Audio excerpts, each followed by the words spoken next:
Hello friends, mobile पाठशाला में आपका स्वागत है।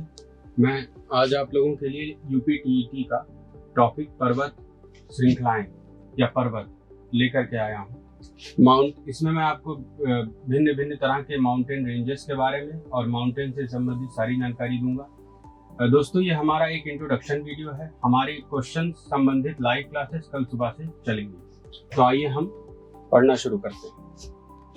देखिए, पर्वत होते क्या हैं। सबसे पहले तो हमें ये जानना चाहिए कि पर्वत होते क्या हैं, उनका निर्माण कैसे होता है। तो हमारे देश में जो सबसे बड़ी और सबसे ऊंची पर्वत श्रृंखला है वो है हिमालय की। हिमालय पर्वत बना कैसे, ये जानते हैं। हिमालय पर्वत दोस्तों, पुराने समय में बहुत अरबों साल पहले एक बड़ा सा ऐसे ही जमीन का टुकड़ा हुआ करता था जिसे हम गोंडवाना लैंड कहते थे, और इधर भी एक जमीन का टुकड़ा हुआ करता था जिसे हम अंगारा लैंड कहते थे। तो दोस्तों, यहां से हुआ ये कि भारत टूट करके यहां आगे की तरफ, जैसे भारत ऐसे ट्रायंगुलर शेप का है, ये टूट करके आगे की तरफ बढ़ता गया और फिर भारत और अंगारा लैंड के बीच में जो सागर था, उस सागर को कहते थे टेथिस सागर। टेथिस सागर, टेथिस सागर। ये चीज आप हमेशा याद रखेंगे कि भारत और अंगारा लैंड के बीच में जो सागर था, जिस सागर के ऊपर उठने से हिमालय का निर्माण हुआ है, उस सागर का नाम था टेथिस सागर। तो जब ये भारत की टेक्टोनिक प्लेट आगे की तरफ जब जाने लगी, तो आपको पता होगा दोस्तों कि जैसे आप कोई आटा ले लीजिए, गूथा हुआ आटा, अगर उसको आप दोनों साइड से दबाने का प्रयास करेंगे तो बीच का आटा जो है या बीच का हिस्सा वो ऊपर की तरफ उठना शुरू हो जाएगा। उसी तरह से टेथिस सागर का जो तला था वो इन दोनों जमीन के भूभागों या टेक्टोनिक प्लेट्स के बीच में सैंडविच की तरह दबने से ऊपर की तरफ उठना शुरू हो गया और यहीं से हिमालय का निर्माण शुरू हो गया। अब पर्वत कहते किसको है? पर्वत ऊंचे भूभाग होते हैं। पर्वत में चोटियां होना आवश्यक है, जिनमें चोटी होती है तथा इनकी ऊंचाई 600 मीटर से अधिक होती है। 600 मीटर से कम वाले पर्वत को हम पर्वत नहीं कहेंगे, ठीक है। और पर्वत में चोटी होना आवश्यक है। अगर उसमें चोटी नहीं है, मतलब कि वो ऐसा ट्रायंगुलर शेप नहीं ले रहा है, उसमें कोई पर्वत की चोटी मौजूद नहीं है, वो इस शेप का है, तो ये हो जाता है दोस्तों पठार। इसकी जो ऊपर वाला हिस्सा होता है इसका पठार का, ये फ्लैट होता है, ये चोटी नुमा नहीं होता, जबकि पर्वत में चोटी होना आवश्यक, ये पर्वत की पहचान होती है, ठीक है। यह अंतर्जात बलों, इनहेरेंट फोर्सेस के कारण उत्पन्न हुआ। दोस्तों, अंतर्जात बल ये है कि आपस में जैसे दो जमीन के हिस्सों या दो टेक्टोनिक प्लेट्स के द्वारा जो बल लगाया गया, उस बल से क्या हुआ कि जो बीच का हिस्सा था वो ऊपर की तरफ गया, यही अंतर्जात बल कहलाता है। तो इसी की वजह से हिमालय की उत्पत्ति होती है, ठीक है। और पहाड़ों के अध्ययन को क्या कहते हैं? पहाड़ों के अध्ययन को हम ओरोलॉजी नाम के टर्म से बोलते हैं, ठीक है। आगे चलते हैं। पर्वतों के प्रकार। दोस्तों, पर्वतों के 4 प्रकार होते हैं। एक होता है वलित पर्वत या फोल्ड माउंटेन्स अब वलित पर्वत या फोल्ड माउंटेन्स किसको कहते हैं? तो दोस्तों, मैंने आपको जैसे कि पहले वाले इसमें बताया था कि जब दो टेक्टोनिक प्लेट्स के बीच में जो भूभाग पड़ता है और उन दोनों टेक्टोनिक प्लेट से के द्वारा जो दबाव पड़ता है बीच के भूभाग पे और वो भूभाग ऊपर की तरफ उठता है, तो उसे ही हम, और जो फिर पर्वत का निर्माण वहां से होता है, उसे ही हम वलित पर्वत या फोल्ड माउंटेन्स कहते हैं।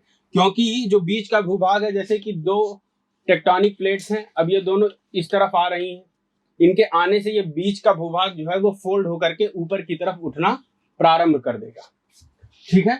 इसके ऊपर उठने से जिस पर्वत का निर्माण होगा उसे ही हम वलित पर्वत या फोल्ड माउंटेन्स कहते हैं। ये फोल्ड माउंटेन्स भारत में कहाँ पाए जाते हैं? दोस्तों, ये फोल्ड माउंटेन्स इंडिया में, ये देखिए, ये ऊपर की तरफ जो भी पहाड़ हैं, इस रेंज में जो भी पहाड़ हैं, ये सारे के सारे क्या हैं? Fold mountains. सारे के सारे फोल्ड माउंटेन्स है। जो ऊपर की तरफ पाए जाने वाले पहाड़ हैं वो फोल्ड माउंटेन्स है दोस्तों। अच्छा, अब हम अगर हिमालय की बात करें, हिमालय में देखिए, जो सबसे ऊपर की श्रेणी होती है हिमालय की, सबसे ऊपर की श्रेणी, मतलब यहाँ जो पहली प्रथम श्रेणी पाई जाती है या सबसे पुरानी श्रेणी होती है, उसे हम कहते हैं ट्रांस हिमालय, ट्रांस हिमालय। या और जो दूसरी श्रेणी इसके बाद आती है, जो दूसरी श्रेणी आती है उसे हम कहते हैं वृहद, वृहद हिमालय। इसी को महान हिमालय भी कहा जाता है, महान हिमालय। तो वृहद हिमालय में दोस्तों बहुत ज्यादा ऊंची ऊंची चोटियां पाई जाती हैं। जो भारत की सबसे ऊंची चोटी है, जिसे हम माउंट केटू के नाम से भी जानते हैं, या उसका दूसरा नाम गॉडविन ऑस्टिन भी है, उसका दूसरा नाम गॉडविन ऑस्टिन भी है, तो वो यहीं पे पाई जाती है। कौन से हिमालय में? वृहद हिमालय में पाई जाती है।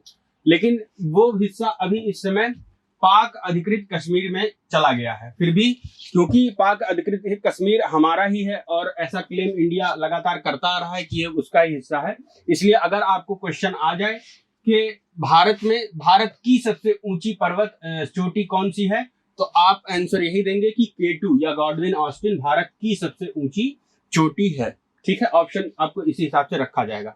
अगर आपसे पूछा जाए भारत में सबसे ऊंची चोटी कौन सी है, तो भारत में सबसे ऊंची चोटी सिक्किम में पाई जाती है, इस रीजन में। वो कौन सी है? वो है कंचनजंगा, कंचनजंगा,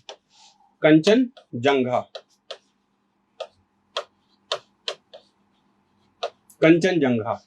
कंचनजंगा पर्वत को सिक्किम में लोग नामचा बरवा के नाम से भी जानते हैं, नामचा बरवा। तो ये चीज आप याद रखेंगे कि इसका नाम सिक्किम में क्या है? नामचा बरवा। ठीक है।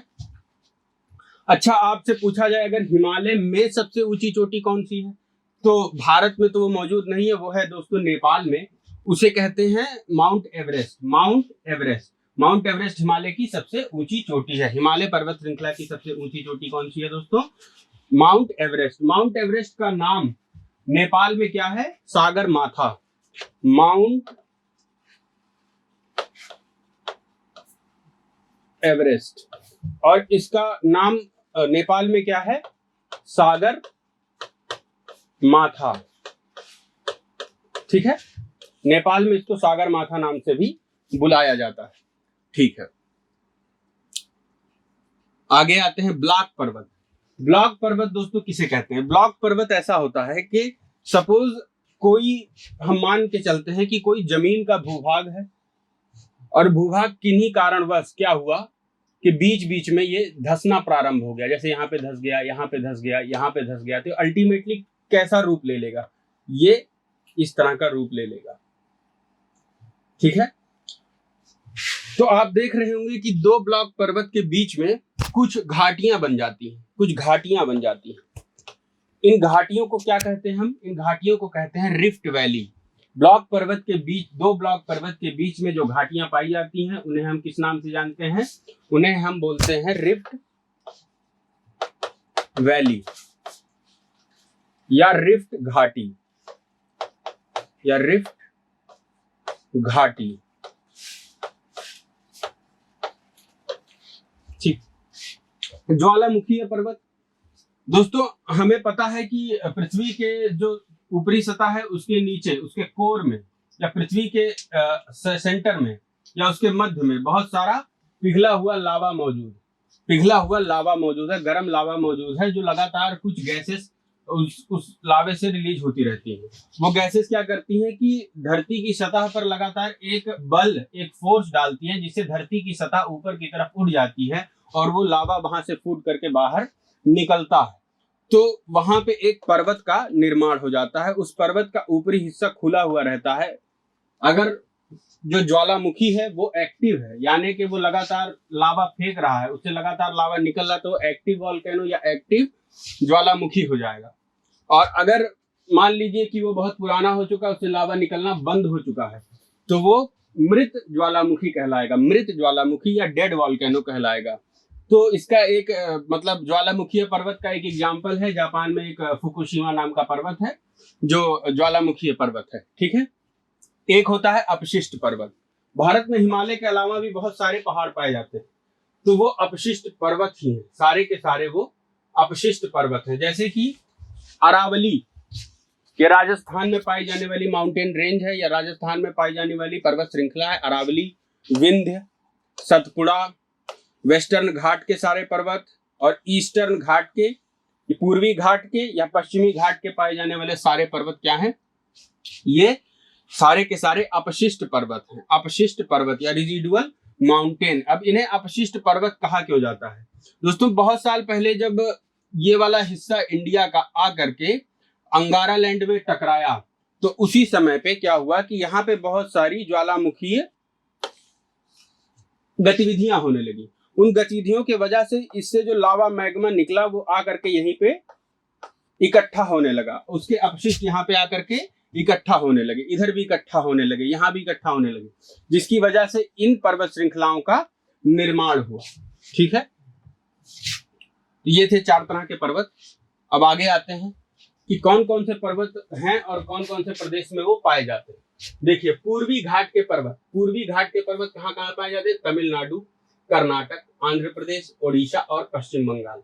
आप मैप में भी देख सकते हैं पूर्वी घाट के पर्वत। देखिए, ये पूर्वी घाट है, ये सारा का सारा इलाका पूर्वी घाट है।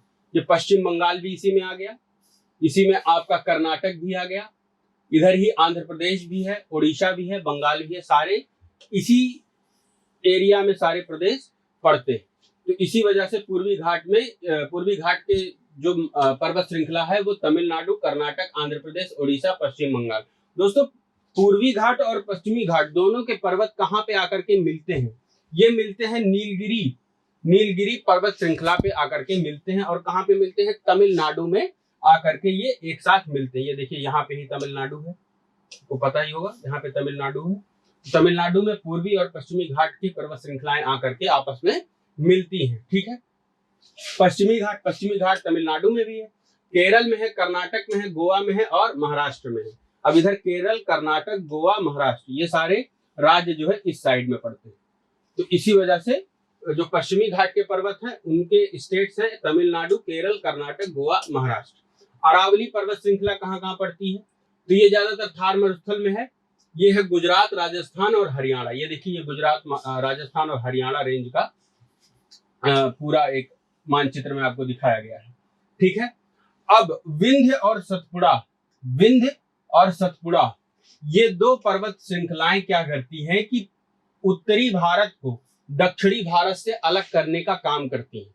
अगर आपसे ये प्रश्न पूछा जाए कि उत्तरी भारत और दक्षिणी भारत को अलग करने का काम कौन सी पर्वत श्रृंखला करती है, तो आप कहेंगे विंध्य और सतपुड़ा। ठीक है, विंध्य और सतपुड़ा रेंज।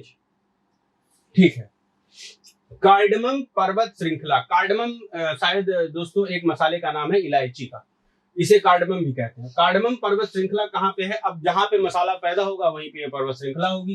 तो ये केरल और तमिलनाडु में है, केरल और तमिलनाडु में है। ठीक है, अन्नामलाई पर्वत श्रृंखला ये भी केरल और तमिलनाडु में है। नीलगिरी पर्वत श्रृंखला मैंने आपको बताया ही था कि ये नीलगिरी पर्वत जहां पे आकर के खत्म होते हैं वहीं पे पश्चिमी घाट और पूर्वी घाट के पर्वत आकर के मिलते हैं। तो नीलगिरी पर्वत कहाँ पे है? तमिलनाडु, केरल और कर्नाटक।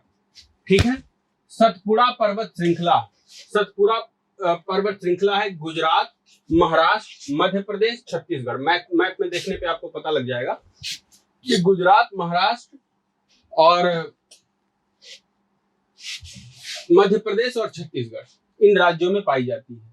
विंध्य पर्वत श्रृंखला ये गुजरात, मध्य प्रदेश और उत्तर प्रदेश में पाई जाती है। एक चीज याद रखने वाली बात यहाँ पे यह है कि विंध्य पर्वत श्रृंखला और सतपुड़ा पर्वत श्रृंखला, विंध्य पर्वत श्रृंखला ऊपर है और सतपुड़ा पर्वत श्रृंखला नीचे है।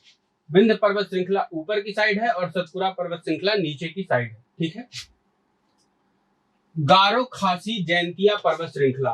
दोस्तों यहाँ पे एक छोटा सा राज्य है मेघालय में गारो खासी जैंतिया नाम के 3 पर्वत हैं। इसकी वजह से क्या होता है कि जब भी मानसून के बादल वहां पे इस साइड में आते हैं तो गारो खासी जैंतिया पर्वत, इनकी पोजीशन कुछ ऐसी है कि इन्हीं पर्वतों के बीच में वो मानसूनी बादल आकर के फंस जाते हैं और साल भर लगातार वर्षा करते रहते हैं। इसीलिए इस रीजन में बहुत ज्यादा बारिश भी होती है। और मासिन राम नाम की जगह जो कि सबसे ज्यादा बारिश के लिए विश्व में प्रसिद्ध है, तो ये यहीं पे है, गारो खासी जैंतिया पर्वतों के बीच में ही वो जगह पड़ती है। तो ये मेघालय में पाया जाता है, गारो खासी और जयंतिया पर्वत। ठीक है।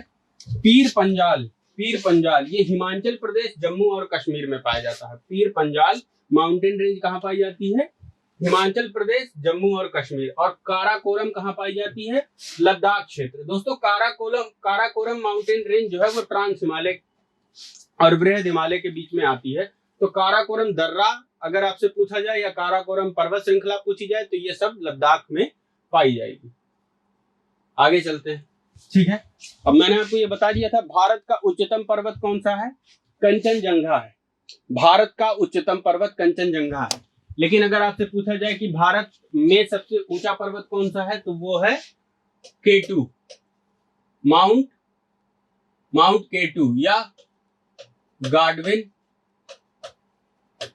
ऑस्टिन, इसका ये नाम माउंट K2 या गॉडविन ऑस्टिन। ठीक है। भारत का सबसे उच्चतम पर्वत कंचनजंगा है, लेकिन भारत में सबसे अगर ऊंचा पर्वत पूछा जाए तो ऑप्शन में आपको अगर K2 और कंचनजंगा दिखता है तो वहां पे आप K2 लगाएंगे। अगर K2 और कंचनजंगा दोनों है तो उसमें K2 लगाएंगे, नहीं तो ऑप्शन आपको ऐसे दिए जाएंगे जिसमें या तो कंचनजंगा होगा या तो K2 होगा। ठीक है। तो उस हिसाब से आप अपने क्वेश्चन को करेंगे। भारत की सबसे पुरानी पर्वत श्रृंखला कौन सी है? तो ये सबसे पुरानी पर्वत श्रृंखला जो है वो अपशिष्ट पर्वत श्रृंखला है। यह है अरावली हिल्स की पर्वत श्रृंखला। अरावली हिल्स कहाँ पाया जाता है दोस्तों? ये राजस्थान में ज्यादातर के पाया जाता है, थार मरुस्थल में, गुजरात, राजस्थान और हरियाणा। अब आगे आते हैं। दक्षिण भारत की सबसे ऊंची चोटी यह है अनाईमुड़ी पर्वत चोटी दक्षिण भारत की सबसे ऊंची पर्वत चोटी है। ये केरल में पाई जाती है। ठीक है। अरावली पर्वत की सबसे ऊंची चोटी कौन सी है? ये गुरु शिखर पर्वत है। गुरु शिखर पर्वत कहाँ पे है दोस्तों? ये माउंट आबू के पास में। ठीक है। कैलाश पर्वत कहाँ है? कैलाश पर्वत दोस्तों चीन में है। ये चीन में के तिब्बत क्षेत्र में कैलाश पर्वत पाया जाता है। ठीक है। और ये कैलाश पर्वत जो है ये भी ट्रांस हिमालय का ही हिस्सा है। अच्छा, अब कुछ क्वेश्चन हम सॉल्व करते हैं। ब्लैक पर्वत के बीच में धंसे भाग को क्या कहते हैं? इसे रिफ्ट घाटी कहते हैं। अभी मैंने आपको बताया था कुछ देर पहले। दोस्तों अगला सवाल था, पर्वत चट्टानों के अपरदन के कारण निर्मित होते हैं। ठीक है। कौन से पर्वत चट्टानों के अपरदन के कारण निर्मित होते हैं? तो अभी मैंने आपको बताया था कि कुछ चट्टानें जब होती हैं और उनमें अपरदन हो जाता है या कुछ उसमें घाटियां बन जाती हैं तो वो फिर आ करके इस तरह से कुछ दिखने लगती है। और ये कैसे पर्वत होते थे? ब्लॉक पर्वत होते थे। ब्लॉक पर्वत। ठीक है। ये चट्टानों के अपरदन की वजह से, उनके इरोजन की वजह से बनते। ठीक है। रेगिस्तान के बनने वाले के स्तूप किस प्रकार के पर्वत होते हैं? रेगिस्तान, यहाँ पे कुछ लैंग्वेज की मिस्टेक हो गई है। रेगिस्तान के बनने वाले स्तूप किस प्रकार के पर्वत के उदाहरण हैं? तो ये अवशिष्ट पर्वत के उदाहरण हैं। रेगिस्तान के स्तूप नुमा पर्वत जो होते हैं वो अवशिष्ट पर्वत के उदाहरण हैं। ठीक है। अगला है कंचनजंगा पर्वत किस राज्य में है? ये सिक्किम राज्य में है। सिक्किम राज्य की दोस्तों राजधानी क्या है? इसकी राजधानी है गंगटोक। ठीक है। अगला देखते हैं क्वेश्चन, भारत की सबसे ऊंची पर्वत चोटी कौन सी है? तो यहाँ पे देखिए भारत की सबसे ऊंची पर्वत चोटी, यहाँ पे आपको कहीं भी ऑप्शन में ये नहीं लिखा है कि कंचनजंगा, तो यहाँ पे आपको कंफ्यूज होने की जरूरत नहीं है। K2, mount K2। अगर यहाँ पे कंचनजंगा होता तो भी आप माउंट K2 ही लगाते। तो दोस्तों ये थे आज के लिए कुछ सवाल, और इस टॉपिक से संबंधित मैंने सिर्फ अभी 5 ही सवाल रखे थे और टॉपिक के विषय में भी आपको बताया था। कल मैं आपके सामने इसी टॉपिक से संबंधित कुछ और सवाल लेकर के सुबह ही उपस्थित हूँगा। तब तक के लिए धन्यवाद। Please like, share and subscribe our channel.